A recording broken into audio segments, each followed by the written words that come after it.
Well, it's good to be back. I'm not going to go back through and repeat some of the introductory thoughts from last week, other than just a couple of things I think are important to stress. One thing I forgot last week was I'd put a lot of effort in the morning scrambling around to put together a handout for the class. And if you're really interested in the handout from last week, I have them up here. But I don't have a handout for tonight. So I didn't forget anything this time around, but I certainly did last time. And I wanted to stress among the things that we did talk about last time. This material we're going to go through tonight, I've had a chance to teach this about 20 different times. So the material itself, I'm very comfortable with. What I'm not so comfortable with is the recognition that when Marty and I go and do these things, we're coming in and we're trying to talk about the serious and important work of elders. And one thing I said last week, I'd like to repeat again, is we don't consider ourselves to be expert in that area. I think that to really be an expert, it reflects somebody who does the work exceptionally well. And when I've had these opportunities to go and talk to groups about the work of elders, I've always come back with kind of two feelings. One is a little bit of rejuvenation. You got to get busy. You can't go talk about all this stuff that needs to be done as elders and not come back and feel like you're kind of re-energized to go do it. And the other part is guilt. You think about the things that you've talked about, you said this is what an elder should be, and then you reflect upon yourself. But it's even more intimidating with this group because some of you have worshiped with us at Embry Hills. You've observed firsthand the work of the elders there and myself as an elder. And I want you to understand that we are very much aware of our weaknesses. Marty doesn't serve as an elder anymore because his wife passed away, as I mentioned before. And because of that, he felt like he needed it to step down at that time. But some of you perhaps even remember Marty serving as an elder. He would repeat the same things I'm saying. We understand our weaknesses all too well. And yet, it's an important topic, right?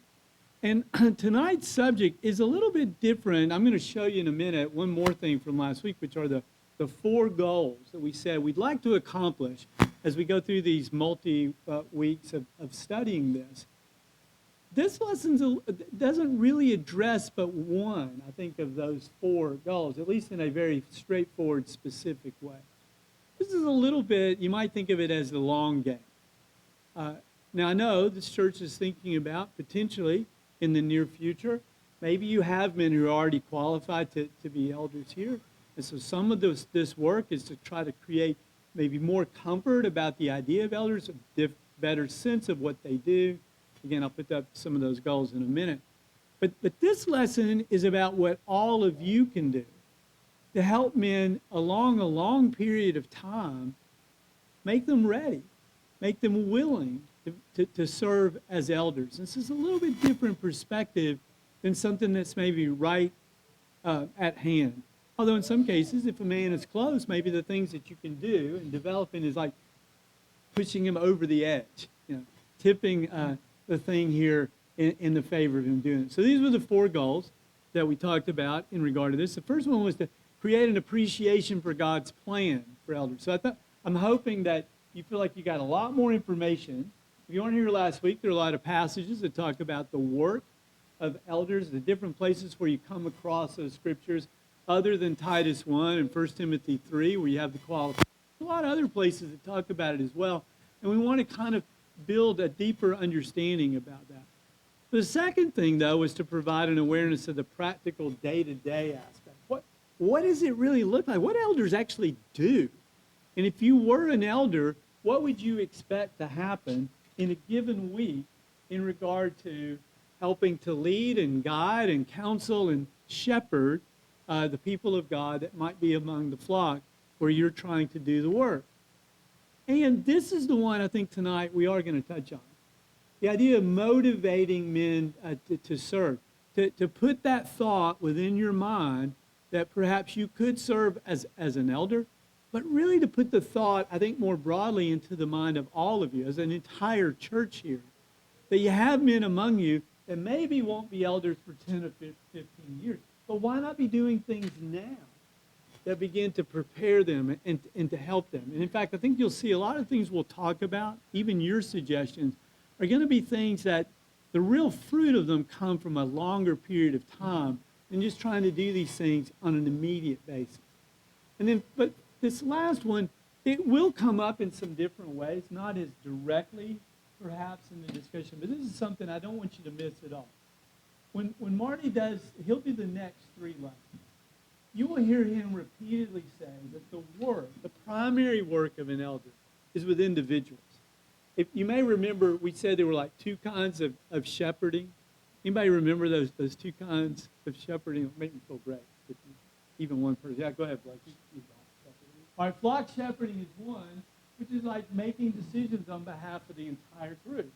Are we going to meet on Thursday nights or on Wednesday nights? Are we going to meet at 7 or 7:30? You know, you're making decisions about that. Are we going to have a couple of crazy guys from up the road in Embry Hills come down and talk to us for 6 weeks? You know, those are some decisions that kind of affect the whole group, right? What was the other kind, though, besides flock shepherding? Sheep shepherding. And so you're focused on one individual sheep. And if you have the picture, and one of the 3 terms that are used for elders in the New Testament is that of a shepherd, well, you can picture that a shepherd sometimes takes care of the entire flock, but oftentimes is focused on individuals. And I would challenge you to look at passages like Ezekiel 34 and see a little bit of that very aspect, that sometimes it's about the whole group, but a lot of what God says about the failure of Israel's leaders, the shepherds there, was that they weren't taking care of individuals.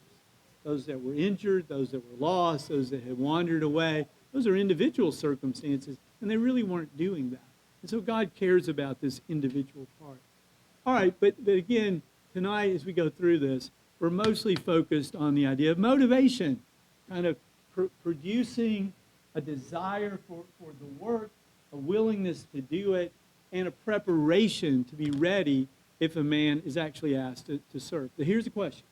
I'm hoping for even more participation than last week. This, by the way, is a Bible class. I said I've taught it a number of times. It's always been taught in the context somewhere as part of one of their Bible classes. What can you do as a congregation, or you could think about this from your own personal perspective, you as an individual, to help men grow spiritually and develop so that eventually they can be prepared to serve effectively as elders.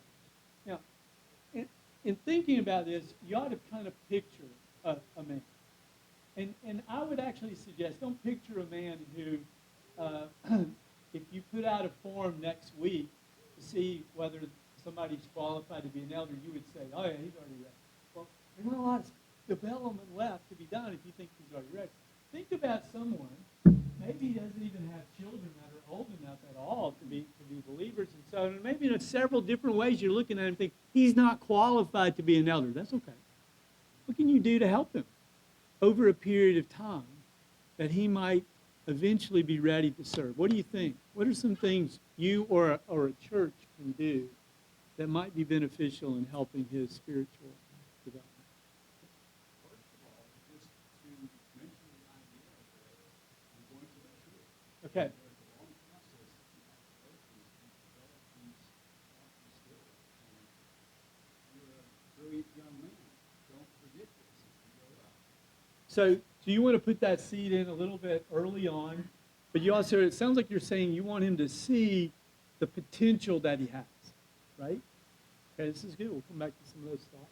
What else do you think that you could do?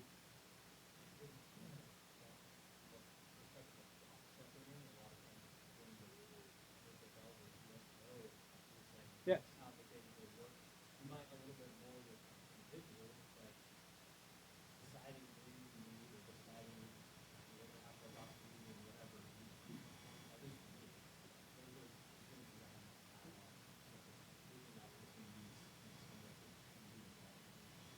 Yeah, or at least understand how were they made. What are some things, but some exposure to some of those ideas of how are those things made?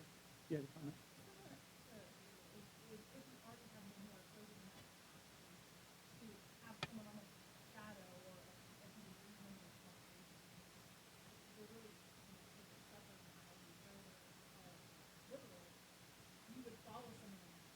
Yeah.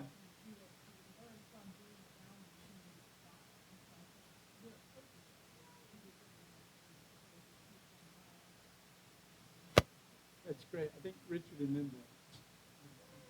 Thinking about the chief executive person, kind of partner with the young, the older ones, right? The older woman partner with the younger man, and say, hey, let's go serve this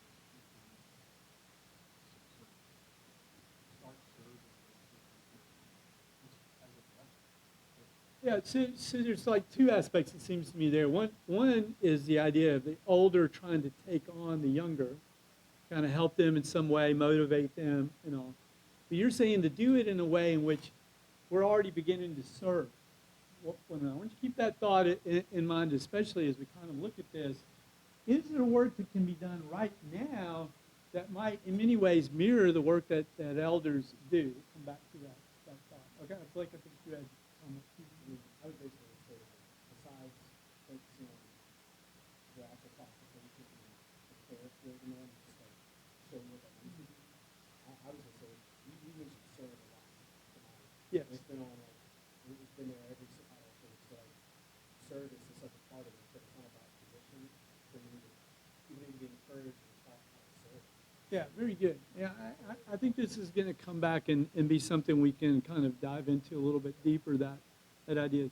Anybody else got a thought? You're good, David. It's like positive reinforcement. Yeah. You see the kind of things that you would be expecting out of leadership.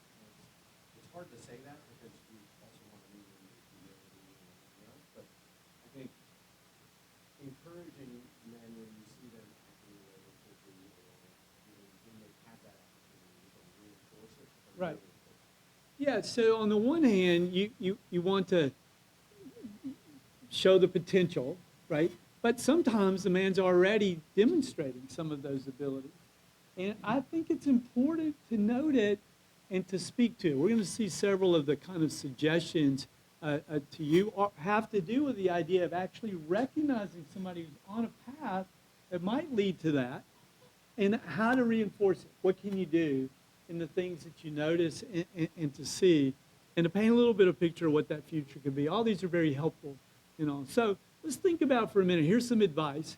One of the things you said, David, it's kind of interesting there was the fact that while on the one hand, you'd like to reinforce, you've done really, really well. You want to be careful, right? You want to create somebody who's driven by ego and by that reward of words of affirmation and all. We want to keep them humble.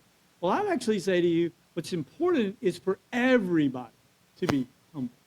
Let me show you a couple of passages here in regard to this, and we'll talk about the value of it. Look at 1 Peter 5 and verse 5. It's kind of ironic in a way that 1 Peter 5 begins with a discussion of Peter to a group of elders, and Peter says that he is a fellow elder, but then when he gets down to verse 5, he's actually talking to the church there, or to the group, to those Christians, and he says, likewise, you who are younger, be subject to the elders. Clothe yourself, all of you, with humility toward one another, for God opposes the proud but gives grace to the humble. So here's this idea of not just it's a good thing if you're humble. He says all of you. Nobody gets excluded, and by the way, including the elders, right? It's everybody that's part of that church needs to be those who have humility. He actually had said something similar to that a couple of chapters back. This is from chapter 3 in verse 8, where he says, finally, all of you, again, making sure nobody gets out of this one. Everybody needs to have a unity of mind, sympathy, brotherly love, a tender heart, and a humble mind. Do not repay evil for evil or reviling for reviling, but on the contrary, bless, for to this you are called, that you may obtain a blessing. So there is this stressing to Christians. So this body of Christians here, this church here, you should be striving to have, all of you, a spirit of humility, a spirit of oneness.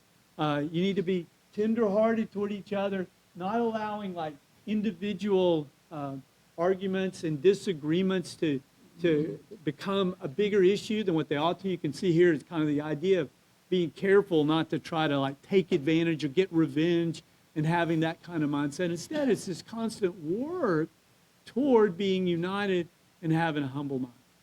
Now, how do you think that would help a man if he were part of a congregation like that?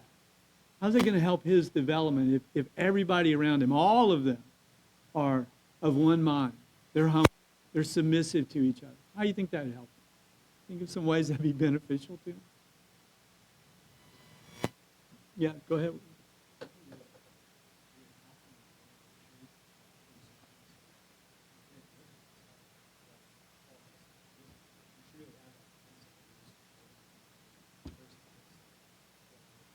Don't you think that somebody is likely to grow up and to become somewhat like the models that they have in their life? Imagine being part of a church and with the whole church is like that, and that's what you're going to naturally come to aspire to. You think about the opposite of this. What if that young man, we say young man, we're thinking someone maybe in his 30s and 40s, he's watching, he's seeing. What if he sees people who are constantly seeking their own? This is the way I want things done. I can't believe this is you've got a bad idea, and they're pushing and fighting for these things. What would that do to him in terms of his development? You may have a different point out of it. Go ahead.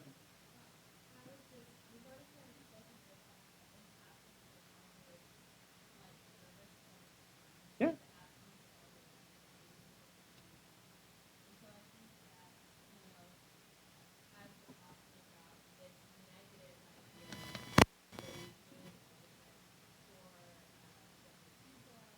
Yes.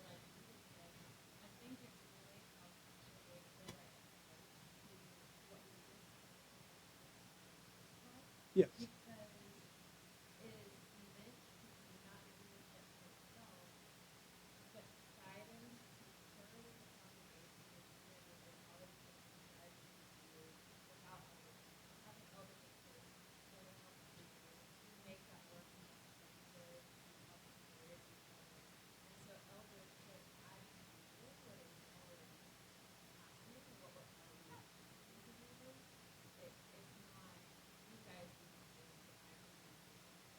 No, that's exactly right. And the fact that it says all of you, again, it's pulling in the elders, right?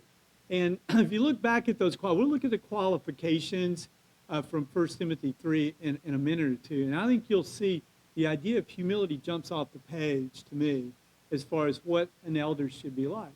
But how much easier is it for a man to be that kind of person if he's seen it all around? The other thing is think about at some point, it seems to be your plan to eventually try to have elders here.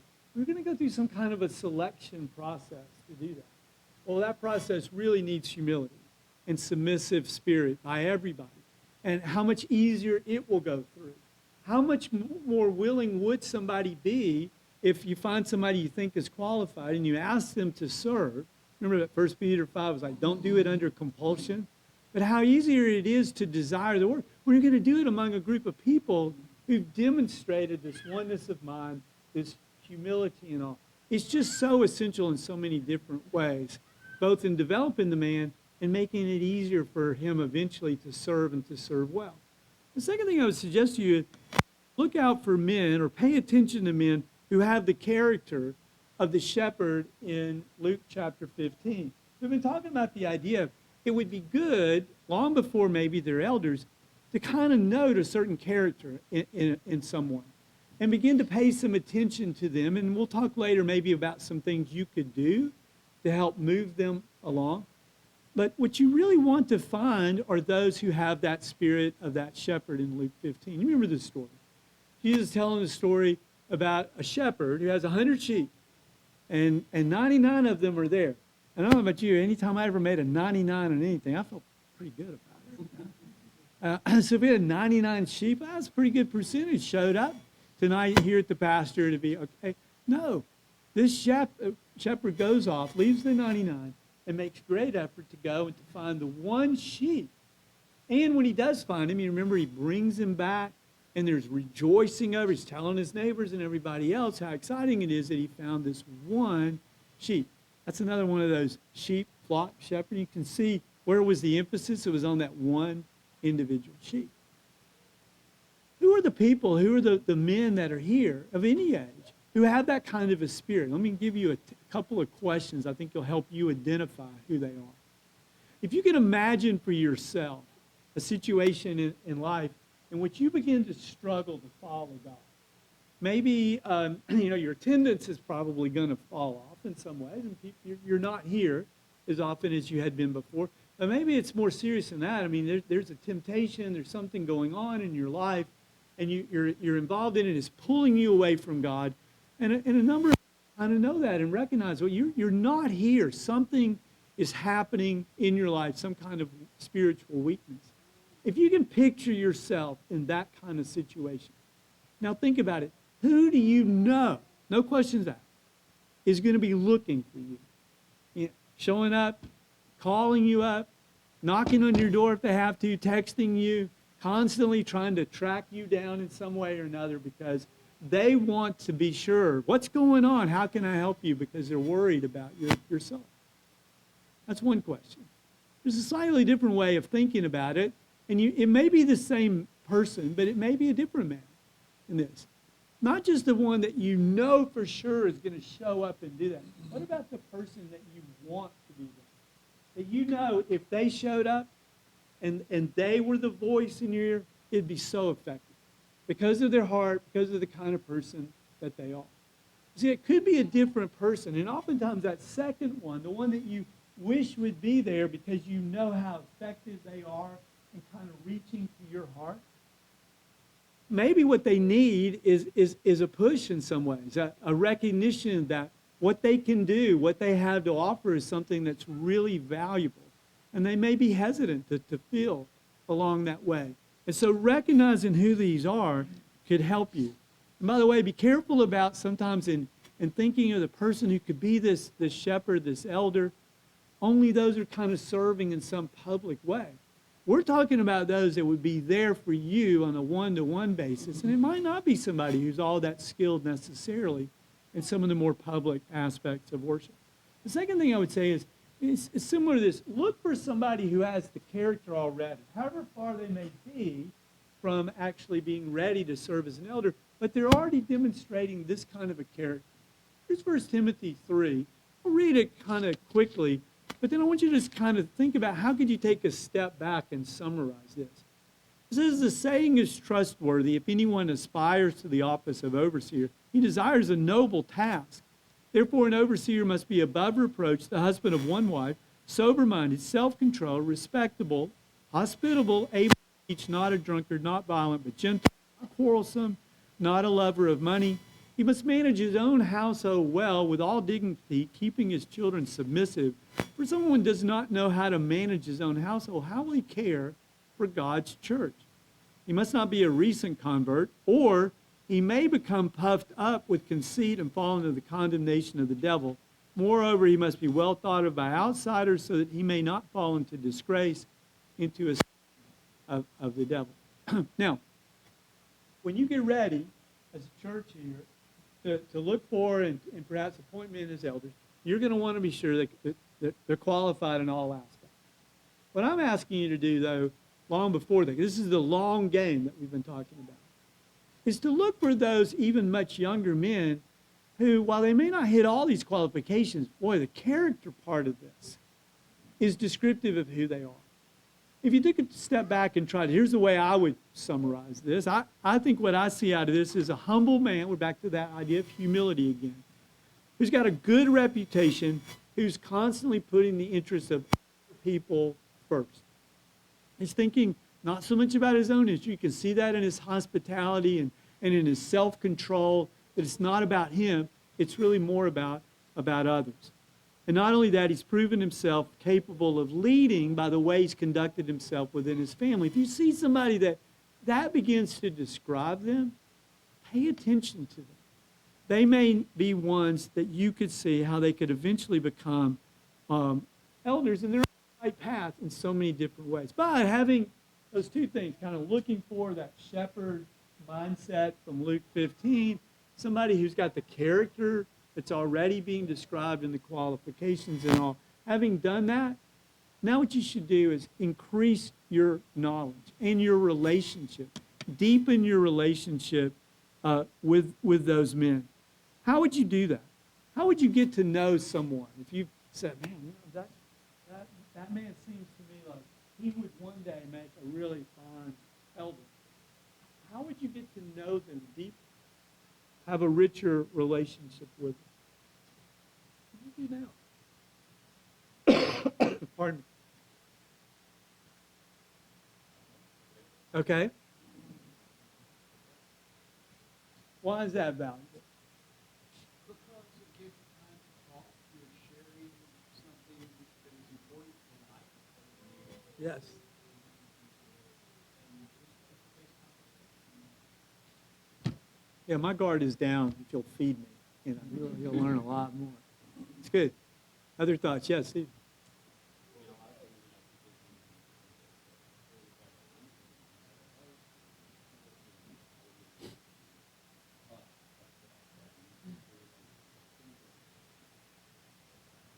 Yeah, you'll learn even more about them maybe from that way than you might directly. Yeah, that's a good point.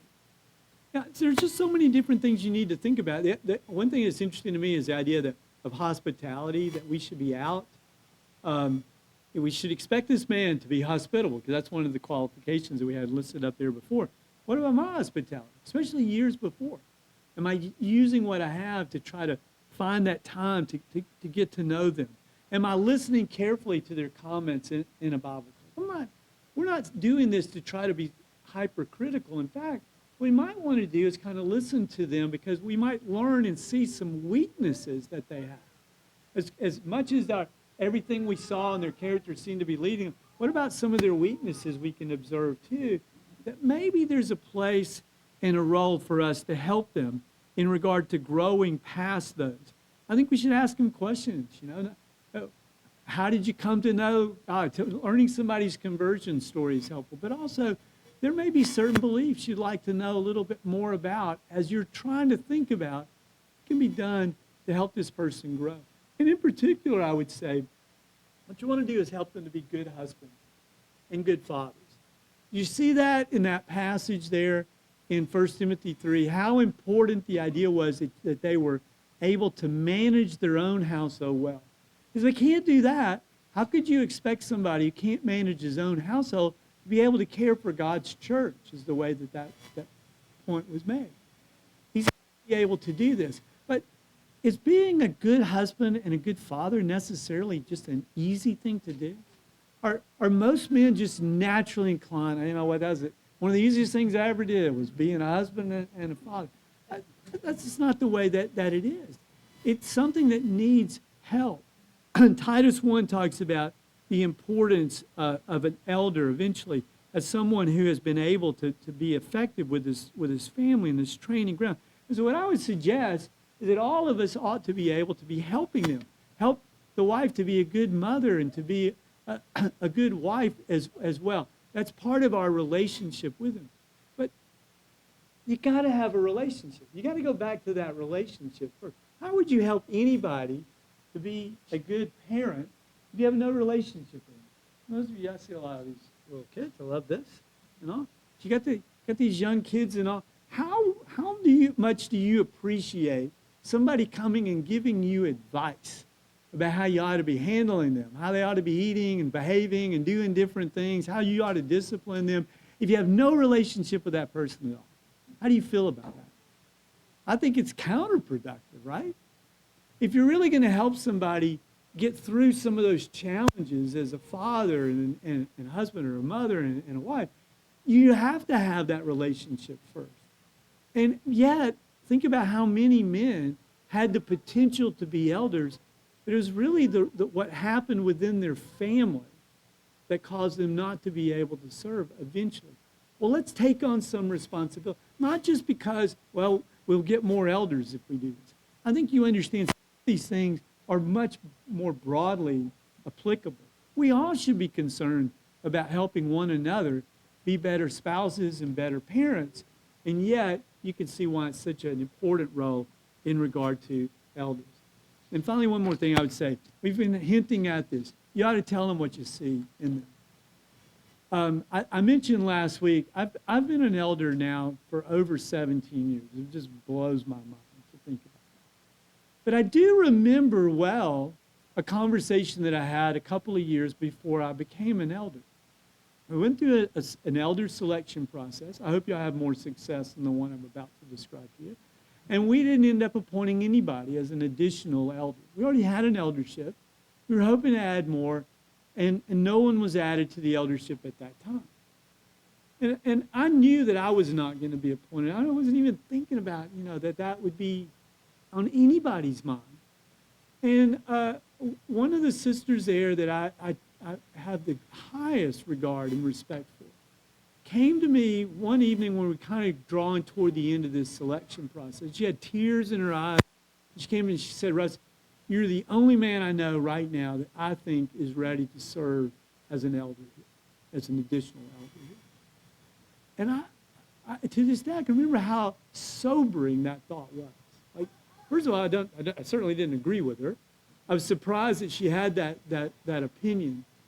But it also was very clear to me that I was going to end up being asked to serve. Not then, but eventually. The time was going to happen. And I can't tell you that I used the next couple of years until I became an elder in the most possible effective way. But I used it better than I would have if she had not come and had that conversation with me. I think it's important to let men know that. Even if you go through a process and maybe there's someone that's close, but they're not quite, just to let them know what you see in their future for them, because they need to put the time and effort into it.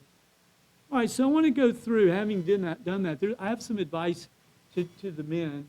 And I'll try not to rush too quickly. I'm kind of aware. How far can I go again? 8:20 or so? Yeah, so 10 minutes or so. So go rush through this.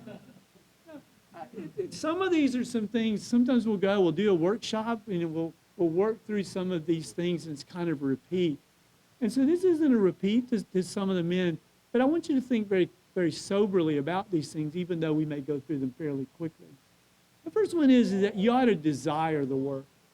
And I understand sometimes there is this fear of somebody who might take on that role because it's their ego and they want everybody to follow them. And it's not that humility kind of thing. And it almost doesn't, it sounds like the opposite of humility, doesn't it? To desire the work. There's some translations say aspire to. Sounds like, here's my aspiration, my ambition. I want to be the elder. I want to be the leader and all. Don't think it in those terms. Think about it this way. What it's really saying is be ready. Be prepared. If somebody asks you to serve, and it is a role of service, if they ask you to serve, be ready to say, yes, I'll do it. I think that's what's really the desire. And it says that it's a noble task in the passage we read a few minutes ago, or it's a good work, the New King James Version says. So those things are important. But here's a couple of other things to consider. If you're a man here, I'd suggest try to stay. Endeavor to stay. Now, look, there may be another church that would build you up and edify you, and you may feel like that this is just not the place to stay. Or sometimes we get transferred. We have all kinds of things that happen. You may even feel like you could serve the Lord better somewhere else. I understand the thinking of that and all. But if you really want to be able to serve eventually as an elder, there's a great value in simply staying where you are and maturing along with the group. And I told you I was not really ready, or at least it was surprising to me as early as I was appointed as an elder. I mean, you got to be thinking, how young was that guy if it was 17 years ago? I know. But I felt pretty young at the time. But here's one advantage I had. I'd been a member at Embry Hills for 22 years before I was appointed as an elder. And that was a big advantage. I knew a lot of people really well. And as young or inexperienced and unable to rise to the task immediately, that was a big help. And that would help you if you're able to stay where you are. The other one is to be careful about the commitments that you make in life. And I get challenged about this sometimes more from the standpoint of, well, what are those things? What should you avoid? I'm not sure sometimes I can even put it into words. You just think about it this way. Certain jobs lock you in certain ways. And sometimes there's a requirement to travel or do things, or there becomes an element of time that's enough, or this becomes a whole focus of your life. There are financial commitments that you can make that begin to kind of be the ruler of your life is this financial commitment not the commitment you have. There's just a number of things to be careful. Think about where you'd like to be in life when you actually serve as an elder. And sometimes you got to kind of make those decisions early on in life to find something that works. And there were aspects of my professional career that were helpful and some others that really weren't. And so I don't know exactly how you navigate this. You have to think about the opportunities, but I would say be careful. Recognize your weaknesses. Know yourself. Again, back to the church as a whole. If you can help somebody see what their weaknesses are, you actually are doing them a favor.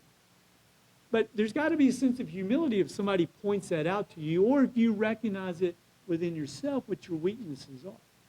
But one advantage of knowing what your weakness is now you can look around to the church as a whole and think about, well, there's this other brother or sister who once struggled with the same thing I am, but they don't seem to be struggling with it anymore. How did they grow past that?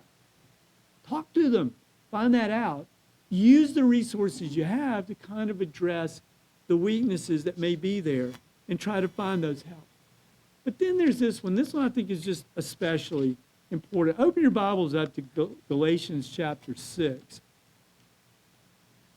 We're doing some of this study as we're going through it kind of week to week and all. It's a different feel for me. It'll be a different feel when Marty does this too, because oftentimes we'll cram all this into like one weekend. And one thing I've noticed when I kind of do this over the course of a weekend, the order we do it, by this point in time, I've usually mentioned Galatians 6 like 3 or 4 different times. This is a real go-to passage, and it's important for us tonight, but this is the first time we've talked about it. Brothers, if anyone is caught in any transgression, you who are spiritual should restore him in a spirit of gentleness. Keep watching yourself, lest you too be tempted. See how this passage is talking to elders? It said elders. If anybody is caught up in a transgression, you elders, go find them. Is that what it says? It's not what it says. It says you are spiritual. And I'd suggest to you, look, you're here on a Thursday night. You're doing extra studies and things here. You're concerned about, you are a spiritually minded people. If you are that, then you have already the responsibility to look after those that are falling away and help to restore them with a spirit of gentleness. By the way, that is a description of an elder's work. That's certainly sheep shepherding there. And yet, why not be doing it already? We talk sometimes, I got a chance to do some of this stuff in South Africa recently, and it was wonderful. And one of the things they told me that they remembered the most about it was mentioning that you've got a man who now is serving as an elder at Embry Hills. But for a long time when we were out kind of talking about some of this stuff, at that time he wasn't an elder. And so he wasn't a shepherd. He said, and he would say, I'm not a shepherd, but I'm a sheepdog. And in other words, he was paying attention to those that were drifting away, and he was getting them back over to the elders and things. But I would say he was doing the Galatians 6:1 work already, because he had that kind of heart, you know. And you all should be doing that. This is men and women. This is a responsibility that we all have, but especially to someone who might eventually serve as an elder, be training now. Be working through this. And 2 other things very quickly. One is you need to learn how to deliver difficult news. It seems to me if I had to stop for a moment, picture myself doing an elder's work, I would be picturing myself in a one-on-one conversation, or maybe it's Kay and me talking, or another elder talking to somebody or a couple, and I'm telling them something that's really hard to say and it's hard for them to hear. And what you're saying is that this is what God expects of you in the circumstance that you're in. You have to make some sacrifice. You have to do some things. You have to make some changes in your life. And even if they're open to that advice, it's still hard to hear, right? You know, something that is painful. I'm going to have to make these sacrifices if I'm going to be able to be faithful to the Lord. I'm going to have to give up these things. I'm going to have to treat somebody in a way they don't deserve. All that kind of advice, you know. Well, that's not easy to do. And you take somebody who's never had to kind of sit down and had a hard conversation and ask them to do that kind of counseling and work, that's tough. That's another reason why the family's a training ground. Isn't this what fathers are doing? Now, maybe you guys have had children. David, I mean, no, the girls they never had to have any difficult conversations, right? Along the way, they were just all perfect. I know you two perfect ones back there. I see that. No, everybody has a point in time in which you got to tell your children something they don't want to hear. And one advice to fathers is, you have daughters, don't delegate all this work to your wife. Fathers need to know how to speak to their daughters. Because after all, half the congregation that you might serve as a shepherd, they're women, maybe more sometimes. And if you don't know how to have those kinds of conversations, you're not comfortable with it, you haven't worked on it, well, you've lost out on some important training, I think, in doing this. And you may have a job. This is one of the things in which my job helped me. I had to deliver bad news sometimes to somebody as a supervisor and all. And that actually made it more comfortable. It's one of the few ways in which my job helped train me to be a shepherd. And finally, the last thing is just study the hard questions. Ask some of those that are serving as elders, or ask some of those that are leading in different ways. What are some scriptural principles and things that you are glad that you know or wish that you knew before you took on some of these responsibilities? Now that you're serving and all, what is it you wish you'd studied? I, for the longest time, felt that I was a pretty good Bible student. And I probably was, except most of what I studied was what I wanted to study, what I was interested in.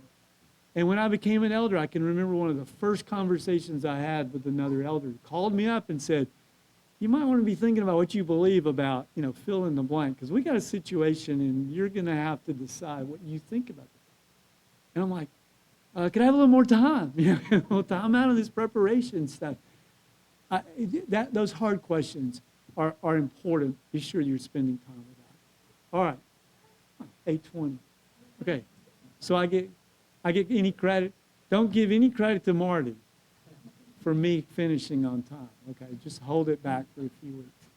You, William, where'd you go there? How did you want to close out tonight? Okay, I did that last, so I'm happy to do that again. Let's all pray. Our great Father in heaven, we're so thankful for times like this when we can open up your word and we can think about the relationship we have to one another within the body and the churches as you have established your group of people in different places. We're thankful, Father, for the way in which we're able to be built up and edified by being part of a body of others who love you, care for you, and will even take responsibility for our souls. We pray that this church will work hard to have the right kind of spirit of humility, one in which those that are here can grow and can prosper spiritually, and in which it will help to develop those who might serve, not just as elders, but in so many other capacities that you've allowed us as men and women to be able to, the roles that we can play within your body. Help us all to take on that responsibility, be willing to do it. And we thank you for your love and mercy you show us every day of our lives. This is our prayer in Christ's name. Amen.